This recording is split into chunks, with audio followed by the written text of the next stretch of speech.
What better way than to start a video with a potato harvest.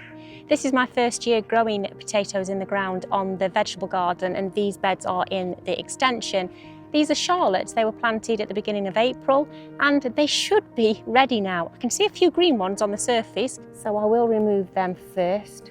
Look at that one. And there's another one under here as well. But let's see if there's any really good potatoes under there. Oh, I think there is. Oh, look at that. Wow, they look amazing. That one's a bit of a funky shape, isn't it? Let's see how many more there are. Oh, there's a little bit of scab on that one, and there might be a little bit of wireworm, which is always a risk when it's the first year on ground that had grass on it before.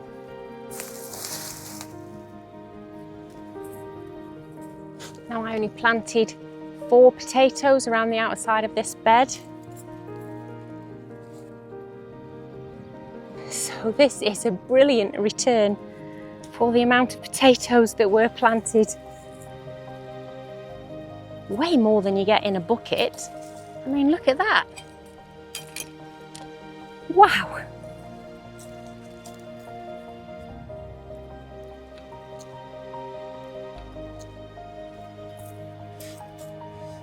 Look at that. That is an absolutely brilliant harvest. And if these hadn't been green, then I'd have had a few more. 1 potato. You do not get that return from 1 seed potato in a bucket, do you? Now, if you just come around this side, I am going to harvest this plant as well, because I do have a large family and I have promised potatoes to them. So let's see what we can get out of this side as well. I'm trying to be gentle. Oh, there's one. I love a potato harvest. It's like digging for buried treasure. Oh, look at that. Look at all of those from 2 seed potatoes. Absolutely unbelievable. And I don't think I'm going to end it there though. I'm going to harvest 1 more plant, but not from this bed.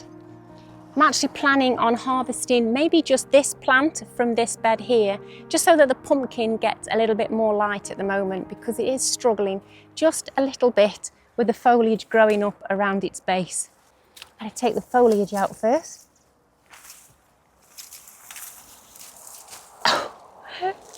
Well, that's a good start. I'm really not sure that there's anything more exciting than harvesting potatoes. Maybe carrots. I like harvesting them too. Oh, no, I don't think there's anything else in here. Oh, just as I say that, there's one. Oh, and another. Definitely not as big though. Well, I think it's fair to say there's no comparison, because that is all I can find under that 1 plant in that bed. And obviously the ground is so much harder there than in the one that is just completely filled with loose compost.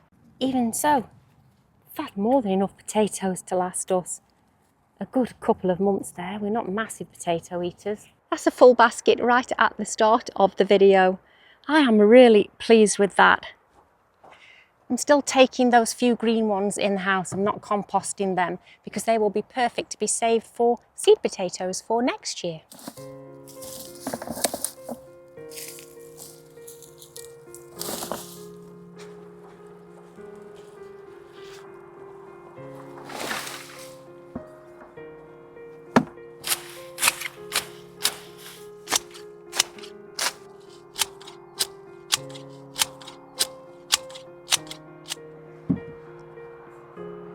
Just noticed something a little bit worrying. I was actually just thinking to myself while I was on the vegetable garden that I hadn't seen any geese around the pond today.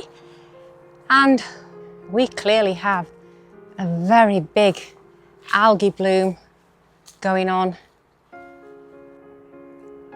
And that will explain why the geese have left the water. I honestly don't think I've ever seen an algae bloom like this before on our ponds. Now, without testing it, I don't know whether that is the toxic blue-green algae, but there's no evidence of any dead fish in the pond at the moment. And this pond is full of carp, roach and perch, and the carp are absolutely massive. There's a bit of rain forecast over the next few days, and hopefully with some winds that'll disturb the surface of the water and help to break it up a little bit. I hope it's going to be okay. I've just got to get out of here now.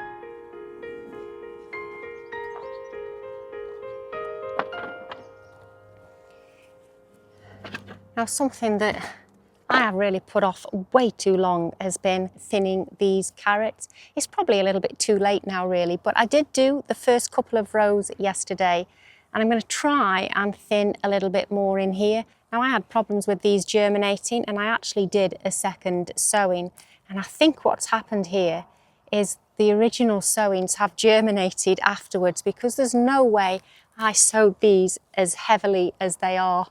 And so obviously there's lots of teeny tiny little ones because they're just too close together.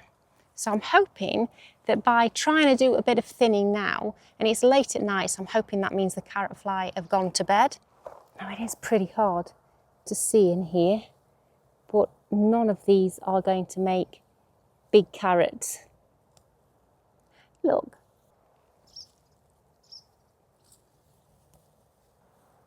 Oh, at least I know they would have been nice and straight.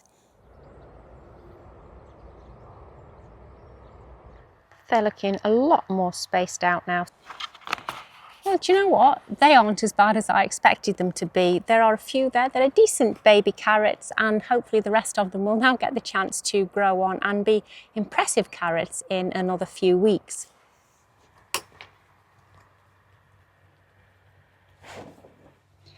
While I've just come across onto this part of the garden, I'm doing a bit of watering. I wanted to show you the peppers in the pepper mini polytunnel, because it's only, 2 weeks since I took all of the peppers from here, so that these really weak looking plants could recover and put on some growth. And look at them. It's been an astounding recovery from them. There's masses of new growth. The stems have really strengthened up now. And as you can see, lots of new flowers. To be fair, I really do wish that I had taken the peppers from them sooner, but it's looking really positive for a second flush from some really nice, strong plants. So I don't regret doing that at all. And I know I had some comments from other people saying they were debating whether to do it themselves, but they were a little bit scared.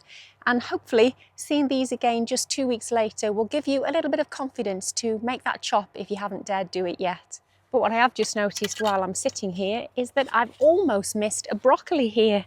That really needs to be harvested. It's just starting to go over, but it'll be absolutely fine to eat. And there's already a few side shoots. So I'll take those as well. That was a surprise. And while I'm over here, look at these little pears on this pear tree. I did not expect to be getting fruit from the new trees in the orchard this year. Absolutely gorgeous. I'm excited about those. This variety is called Autumn Red. Now, a couple of weeks ago, I had issues with wasps absolutely decimating my crop of strawberries. I cut all of the strawberries off that they were eating, let the flowers come, with the hope that the wasps will have forgotten that there was food here to eat. And it seems that might have done the trick, because I do have some fresh strawberries now to pick. And I can't tell you how happy that makes me, because I was really worried that we weren't going to get any more strawberries this season. Oh, accidentally pulled those ones off as well.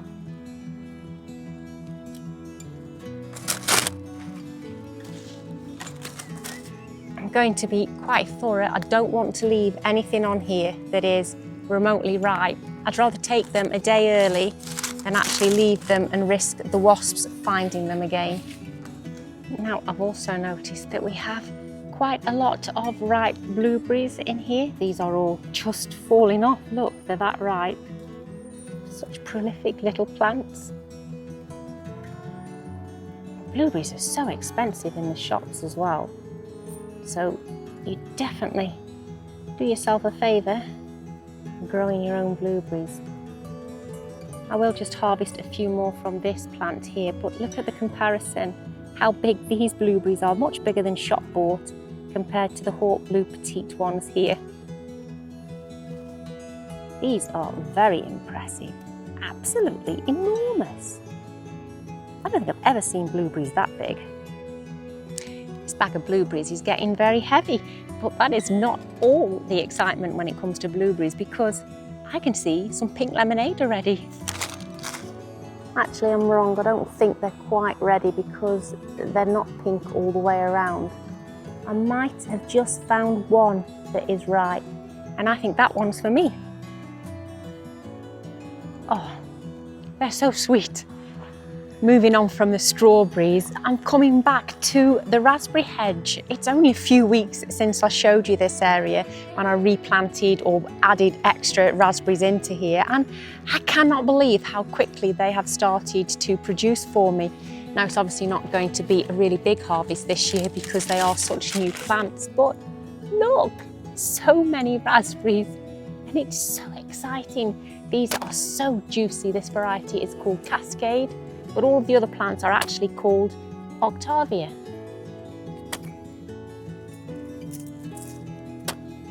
Wow, look at that, a wasp is just starting to come here as well, so I'm glad I'm picking these off.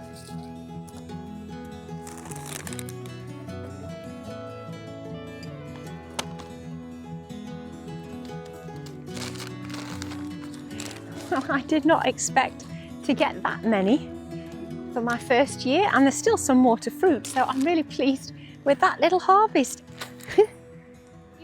Now, I know you're probably watching thinking another week and yet another cabbage to harvest, and yes, you'd be right, but these are the pixie cabbages. Now, Danny from the Grow Up channel sent me some seedlings, but Ali from the Rusty Garden actually sent him the seeds from Canada. We can't get this cabbage here in the UK at the moment, and we were told that they were compact cabbages. And I guess to some degree they are when you look at the outer leaves here, but the actual head of the cabbage is enormous. I mean, look at it, absolutely massive. It's like having a football. And this one is ready to harvest. I'm a little bit worried that it's going to split open if I leave it any longer because we do have so much rain forecast. Now, as always, when it comes to me and a cabbage, I've got the Prunabo shears here. Oh, broken outer leaf.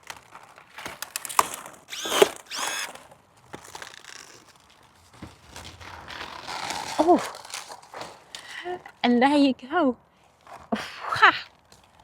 That is an amazing cabbage. It's really rather heavy for how small it is, and yes, having seen it now out of the ground, it is definitely more compact than the cabbages that I have traditionally grown, but it's impressive, isn't it?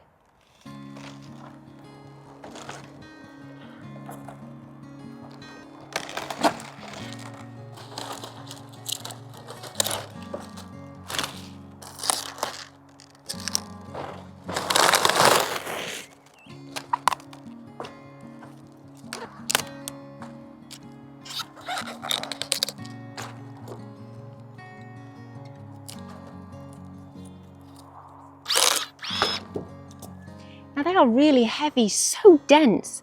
I will weigh them when I get into the house, but I'm really pleased with them, and I wish we could buy the variety in this country.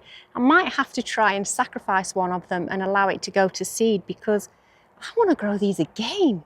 As I've already said, we've a lot of rain forecast over the next couple of days, and in fact the sky is looking somewhat moody behind me. I'll catch you back here in the morning and we'll see what we can do in the garden, whatever the weather.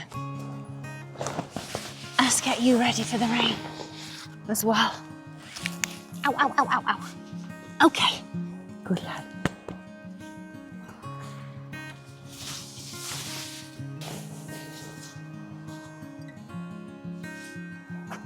Good girl.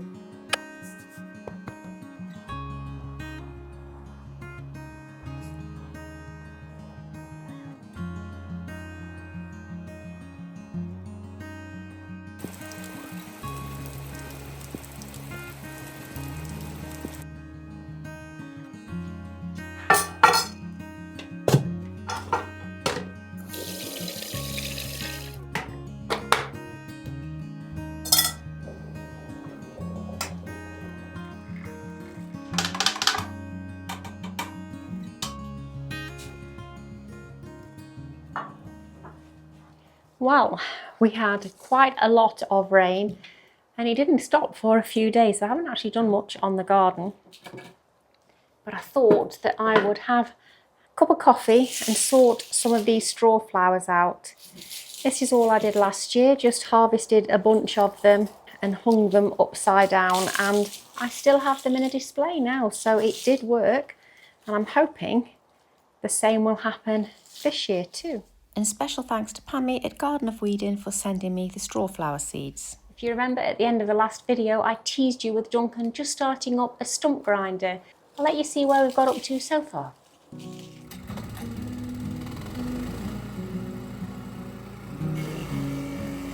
It's fair to say that these tree stumps are a bit of a challenge for this stump grinder, but we have been assured from the person that we've hired it from that going slow and steady and they should be able to be tackled by it. Now I did try to have a go with the stump grinder, but it is so heavy, it is such a maul, even Duncan is struggling a little bit with it.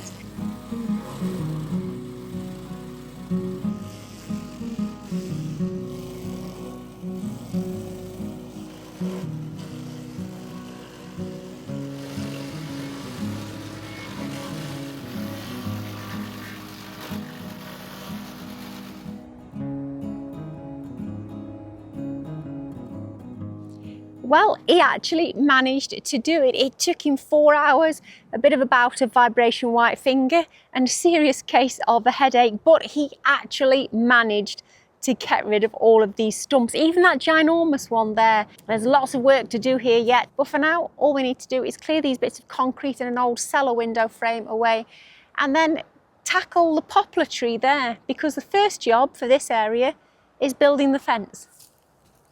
Oh no, it's heavy. I don't think I can pick that up, but I can roll it. The idea of the fence is to hide this rubbishy ground here. I better not roll it on top of his water pipe. Oh, I said I could carry this, that it wasn't too heavy and that I could do this on my own because I'm a strong, independent woman. I'm a strong, independent woman that likes pink and blue jobs.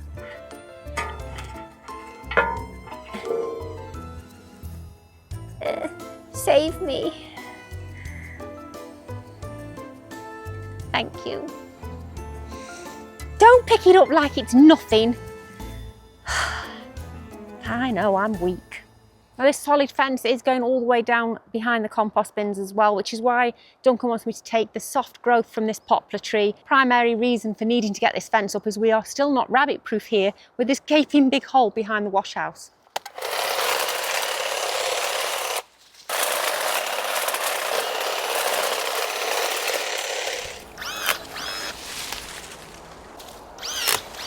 Ooh.